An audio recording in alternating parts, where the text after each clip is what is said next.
안녕하세요, 일렉트로캠입니다. 오늘 할 이야기는 테슬라 중고차 이야기입니다. 중고차부터 시작을 해볼까요? 지금 중고차 시장이 엄청 미쳤습니다. 그러니까 전기차 이야기죠. 지금 테슬라가 전기 이제 중고차 시장도 거의 뭐 압도적인 영향력과 지금 거의 지배적인 영향을 지금 활활 타는 중고차 시장. 안 그래도 자동차 지금 중고차 시장이 굉장히 활황인데 전기 중고차 시장도 역시 똑같습니다. 전기차도 중고차 시장이 활황인데 거기서도 압도적으로 테슬라가 1등입니다. 지금 테슬라가 굉장히 다 쓸어버리고 있는데 이게 사실 개인적으로도 저한테 좀 영향이 있는 이야기입니다. 저는 모델 3랑 모델 Y 두 개를 다 갖고 있는데요. 이게 부모님이 자주 이제 오시고 이러다 보니까 차 두 대가 필수였고 당연히 와이프도 이제 차를 몰아야 되고 이래서 차 두 대가 필수였는데 이게 코로나로 인해서 잘 못 오시게 되고 여러 가지 행동에 여전히 제약은 있습니다. 뭐 물론 이제 백신이 많이 보급돼서 거의 풀린 것 같지만 아직까지 제약이 있고 아이도 이게 육아적인 면도 있다 보니까 사실상 요즘 좀 한 대가 많이 놀거든요. 특히 모델 3가 놀고 있죠. 그래가지고 물론 그 뭐 결론은 지금 모델 3를 팔아볼까라는 생각을 했는데 지금 차가 이상해서 판 건 아니고 그때 서스펜션 이야기도 있죠. 근데 그건 제 착각이었습니다. 슈퍼차저 충전할 때 다른 옆에 차들이랑 비교를 해보니까 뭐 별 문제는 없더라고요. 제 느낌이 워낙 모델 Y가 SUV이고 이게 좀 높게 하다 보니까 그게 좀 크게 와닿던 것 같습니다. 여튼 지금 모델 3를 팔까 굳이 두 대씩이나 가질 필요가 없어서 그런 생각을 했습니다. 물론 이성적인 생각이고 마음으로는 워낙 테슬라 차량을 팔기에는 좀 마음이 아프죠. 근데 이성적으로 생각하기에는 굳이 두 대가 현재는 필요한 것 같지 않아서 한번 팔 생각을 하게 됐는데 그러면서 이제 시장 조사를 하다 보니까 굉장히 화랑이죠. 근데 찾다 보니까 굉장히 재미난 사실을 제가 알게 됐습니다. 일단 아시는 분은 아시겠지만 제가 옛날에 카바나라는 회사를 얘기했던 거를 기억하실 겁니다. 그러니까 팔려고 하면 이제 쉽게 차를 집에 와서 이제 픽업까지 해가는 아주 일종의 온라인으로 차를 쉽게 팔고 쉽게 살 수 있는, 그러니까 팔겠다고 내놓으면 금방 집에 와서 이게 다 픽업해가는 절차도 굉장히 간단했고요. 근데 이번에 카바나한테 제 차를 한번 이제 견적을 받아보니까 이거보다 한 10,000불 더 싸게 부르더라고요. 한 28,000불? 제 차가 2019년 모델 3죠. 이제 브룸이라는 경쟁 회사가 있습니다. 거기서 이제 돈을 더 잘 줘서 한번 진행해 볼까 또 생각을 하는데 이걸 진행하면서 보다 보니까 정말 재미난 사실이 테슬라도 테슬라 차량을 사갑니다. 그러니까 온리 트레이딩만 가능합니다. 그리고 지금 커뮤니티나 제 주변 평들을 보면은 테슬라 차는 테슬라한테 파는 게 가장 높은 가격을 받을 수 있다라는 게 중론입니다. 근데 이건 지극히 제 개인적인 경험과 그냥 제가 나름 좀 조사해 본 거기 때문에 한국에 계신 분들은 당연히 이게 안 맞을 수 있고요. 미국도 지역별로 좀 다르기 때문에 안 맞을 수 있다라는 거를 염두에 두시고 들어주셨으면 좋겠습니다. 그치만 이제 제가 얘기하는 포인트를 나중에 얘기할 텐데 그 포인트가 굉장히 대단해서 테슬라가 이 자동차 시장, 중고 자동차 시장도 완전히 변혁을 일으키려는 희한하게 가격을 조절하는 모습을 보여줘서 그게 결론이 될 것 같은데 테슬라는 차를 사가긴 하는데 이게 트레이드인만 됩니다. 그러니까 다음 차를 사야 돼요, 제가. 물론 저 모델 S에 관심이 있죠. 그리고 모델 S 이야기를 해보면 잠깐 지금 모델 S가 곧 롱레인지 플레드가 아니라 이제 나오려고 합니다. 그래서 이것도 관심이 있긴 한데 굳이 이런 엄청난 성능을 플레드 1.99초 왜냐면 모델 S 롱레인지도 3초대 끊습니다. 물론 이제 탑 스피드가 떨어지지만 3초만 하더라도 그리고 이거는 이제 치타 모드라든지 드래그 그 조건이 맞아야 이게 나오기 때문에 물론 다른 유튜버들 보니까 2.12초, 2초 초반대는 그냥 끊으시더라고요. 그리고 쿼터 마일은 9초 초반대이기 때문에 거의 뭐 슈퍼카를 압살하는 그거는 이미 공도에서도 이미 입증돼 있긴 한데 그런 성능이 저한테 필요할까? 그래서 롱레인지에 매우 관심이 있는데 이렇듯 롱레인지를 사면서 트레이드인만 가능합니다. 그러니까 테슬라가 뭐 차를 사서 이게 현찰로 돈을 찔러주거나 그러진 않습니다. 그게 이제 테슬라의 단점인데 테슬라는 테슬라 차량에 대해서 밸류를 최대한으로 주는 걸로 지금 소문이 나 있거든요. 그게 왜 그럴까? 제가 KBB나 이런 중고차 밸류를 해주는 유명하죠, 미국에서. 정평에 나 있는 뭐 에드먼즈도 좀 이용해 볼 수도 있고요. 물론 테슬라에 부정적이지만 그런데다가 제 차를 넣어보니까 밸류가 45,000불 이렇더라고요. 아니 세금이나 뭐 데스티네이션 차지 이런 것들만 제외하면 제가 텍스 크레딧까지 치면은 46,000, 47,000에 샀는데 아니 지금 밸류를 4만 불 이상을 준다라는 게 2년을 탔는데 이게 말이 되나? 라는 생각이 들었습니다. 이게 테슬라가 중고차 시장을 약간 교란한다고 해야 될까요? 이제부터 핵심인데 테슬라 공홈에 가면 테슬라가 중고차를 팝니다. 테슬라 차량을요. 지금 보면은 2019년식을 보면은 비슷한 마일리지의 가격들이 거의 6만 불에 가깝습니다. 지금 테슬라가 어떤 일을 하고 있냐면요. 이건 주변에서 들은 얘기인데 제 차는 지금 모델 Y는 FSD 옵션, 그러니까 풀옵션이 들어갔지만 지금 모델 3는 아무것도 안 넣었거든요. 그러니까 오토파일럿만 됩니다.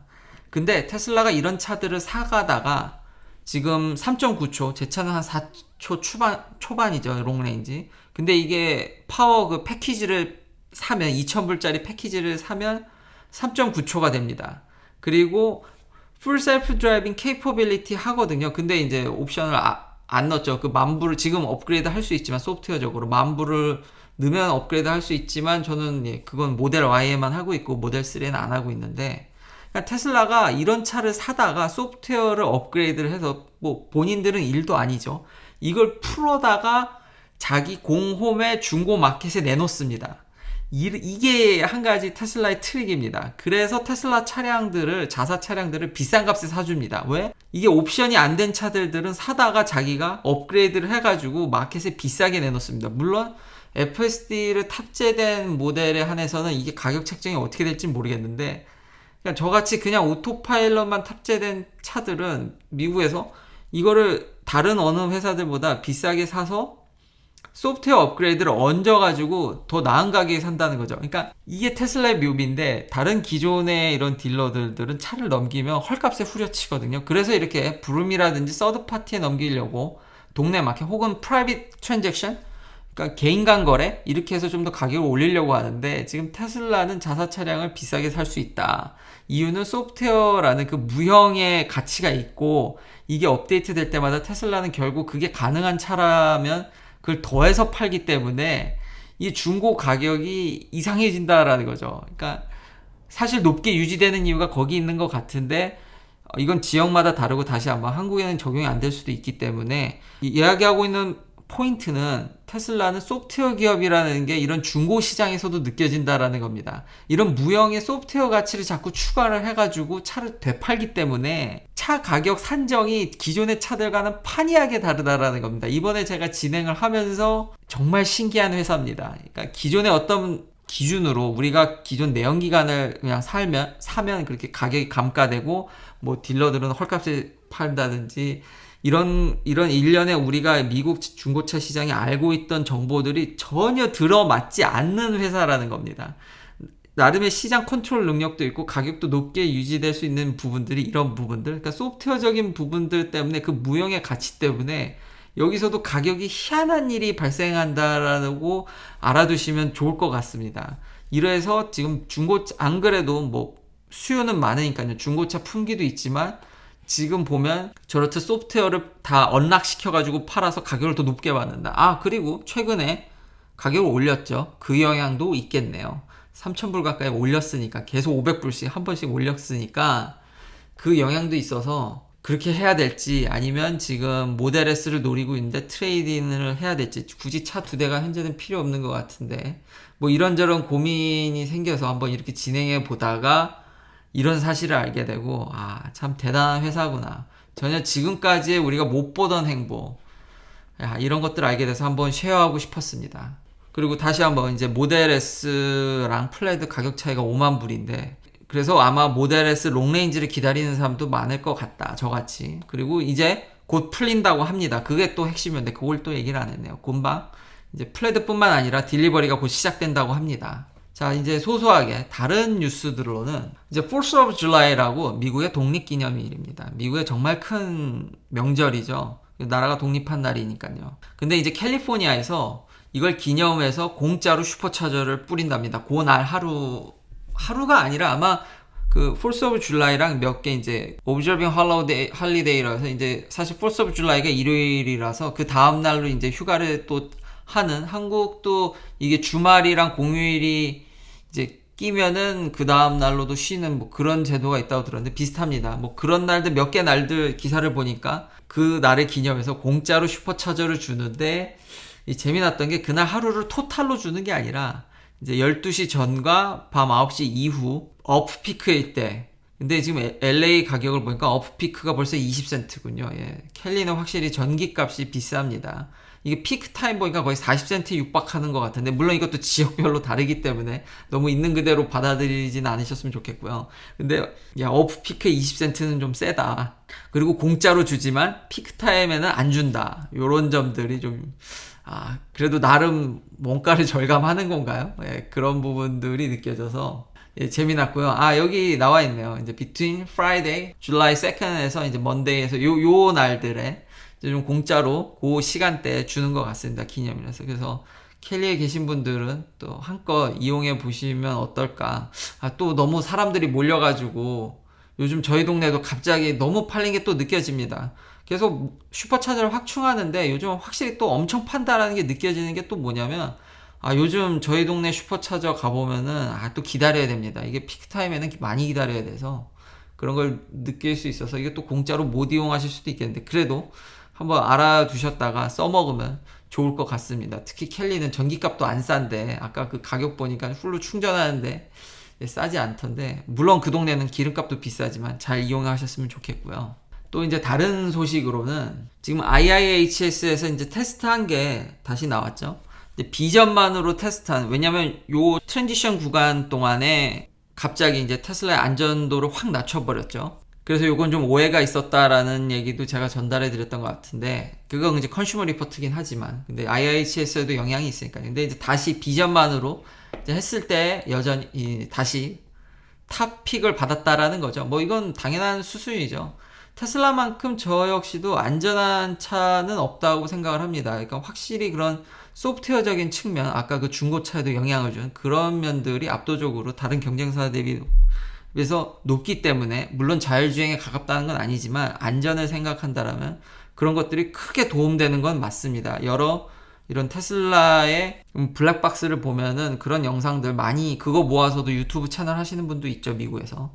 그런 거 보면은 사고 시 차가 알아서 그걸 조금씩 회피하려는 모습들을 보면서 참 안전하다라는 느낌이 들었는데, 일론 머스크가 요것에 대해서 당연히 뭐 이제 세이프티 픽 플러스를 받는 건 이제 당연하다는 식 얘기를 하지만, 지금 요 스코어를 보면 맥스아웃을 못했거든요. 만점은 아닙니다. 그러니까 탑이긴 한데 이게 다 항상 상대적인 거니까요. 내연기관 대비해서 이거 다 안전한 정도로 받아서 탑픽이긴 한데 점수가 맥스 스코어는 아닌데, 아마 조만간 업그레이드를 하면 이제 이것도 맥스 스코어를 받지 않을까. 그래서 압도적으로 1등을 할 것 같다라는 이제 일론 머스크의 코멘트가 있었습니다. 저도 이게 자율주행에 대해서는 좀 부정적으로 보지만 레벨 3 정도 할 것 같긴 계속 이야기를 하고 있죠, 저도. 레벨 4, 5는 이게 쉬운 일이 아니라서.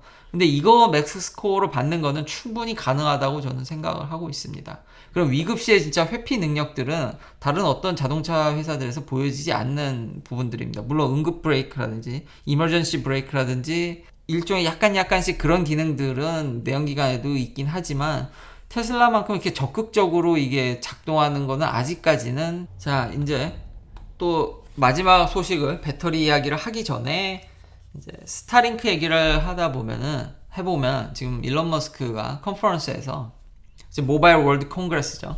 거기서 이제 스페이스X가 스타링크에 한 $30 빌리언 정도를 투자할 것으로 지금 생각이 되고 있는 것 같습니다. 이제 투자 금액이 캐시플로나 이런 것들이 잘 돼서 지금 스타링크에 공격적으로, 지금 안 그래도 전 세계적으로 뻗어나가려고 하고 있고, 얼마 전에 제가 스레숄드를 넘었다고 이제 대량으로 확장할 일만, 거기에 이제 큰 발판을 마련했다고 뉘앙스를 제가 얘기를 했는데, 그것에 발맞춰서 대규모의 이제 자금이 스페이스X로부터 이제 더 투자돼서 이제 더 그런 조짐이 보인다라는 소식을 전하면서, 마지막으로 요건데요.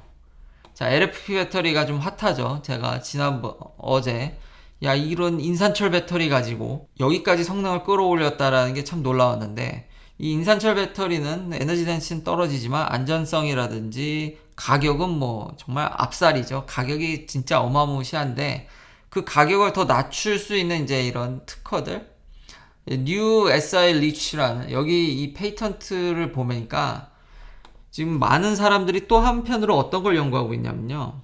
예전에 제가 이것도 재료 얘기하면서 했지만 리튬을 그냥 바로 쓸 수 없습니다. 그러니까 리파이너리 이거 정제를 해야죠. 그리고 정제를 하는 데 있어서 리튬 하이드록사이드나 리튬 카보네이트도 있고 그 퀄리티에 따라서 지금 현재 NCA나 NMC는 굉장히 높은 퀄리티의 리튬을 원하기 때문에 반면에 LFP는 좀 그게 좀 여유가 있습니다. 근데 지금 안 그래도 좀 그나마 있는 이런 서플라이 체인이나 이런 것들, 리파이너리 하는 그 공정들을 더 단순화하는, 그래서 지금 요거는 근데 LFP에만 이제 적용이 되는 거죠. LFP가 좀 더 여기 아까 말했듯이 스페이스가 있어서 이제 플로린을 제거한다라든지 여러 가지 이런 걸 거쳐야 되거든요. 그러니까 브라인에서 바닷물 같이 그런 물 같이 얻는 그런 방법과 이제 광산 캐는 거. 그래서 광산 더 선호한다는 얘기도 제가 과거에 했던 것 같은데, 브라인에 이런 데서 얻으면은 그걸 또 정제하는데 한 스텝 더 들어가야 되는데, 이런 과정들을 더 단순화해서 더 쉽게 해서 지금 인산철에는 적용할 수 있을 정도로, 그러니까 인산철의 가격이 더 내려갈 수 있는 여지가 또 보여진다라는 거죠. 참 이렇듯 참 인산철의 경쟁력은 이게 에너지 덴시티가 떨어져서 참 아무도 관심을 갖지 않았고, 그래서 사장대에서 이게 원래 미국에서 처음 이게 구리너프 교수님이 이것 때문에 노벨상도 받으시고 유니버시티 텍사스에서, 근데 이게 잘 꽃을 못 피우다 중국 분들이 확 피우더니 다시 한번 지금 불길이 솟아오를 듯한 모습도 이제 보여진다라는 게 참, 기술의 이런 변형이나 이런 것들은 꺼진 불도 다시 봐야 되는 건가요? 어떻게 변할지 참 모른다. 그래서 경쟁력을 더 이렇게 더해주는 공정상의 이점, 이걸 서플라이 체인을 짧게 하고, 그러면 이제 가격적인 이점, 안 그래도 가격 이점이 있었는데 더 있을 것으로 한편으로 좀 기대되는 그런 소식을 마지막으로 전달해 드리고 싶습니다. 긴 영상 시청해 주셔서 감사합니다. 내일도 테슬라 관련 이야기들로 찾아뵙겠습니다.